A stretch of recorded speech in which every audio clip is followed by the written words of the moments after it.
আমার আজকের রেসিপি সরষে ইলিশ বেগুন। তো দেখো, তার জন্য আমি মাছগুলোতে ভালো করে লবণ হলুদ মাখিয়ে নিয়েছি। এবার বেগুনেও আমি হালকা লবণ হলুদ আর তেল মাখিয়ে রেখে দিলাম। তেল গরম হয়ে গেছে এদিকে, তাই আমি মাছগুলোকে একটা একটা করে ছেড়ে দিচ্ছি। মাছটা খুব একটা বেশি ভাজবো না, হালকা করেই ভাজবো।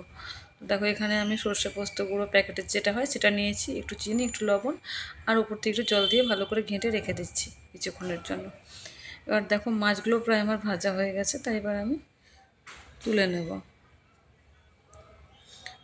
এবার যে তেলটা ছিল সেই তেলে বেগুনগুলোকেও ছেড়ে দিলাম, হালকা করে ভেজে নেবো বেগুনটাকেও।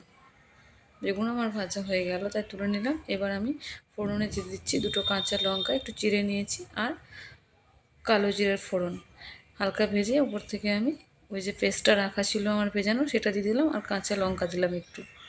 এবার কালারের জন্য দিয়ে দিচ্ছি একটু কাশ্মীরি লঙ্কা, একটু জিরে গুঁড়ো। কষানো প্রায় হয়ে গেছে, মশলাটা তেল ছেড়ে দিয়েছে। এবার আমি গরম জল ফোটানো দিয়ে দিচ্ছি।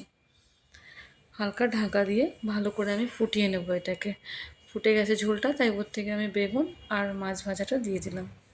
দেখো, এটা ঢাকা দিয়ে আমি ওই 5-7 মিনিটের মতো রেখে দেবো। দেখো, আমার রেডি হয়ে গেছে। ফাইনাল লুক এটা। আশা করছি তোমাদের ভালো লাগবে, এবার বানিয়ে দেখো।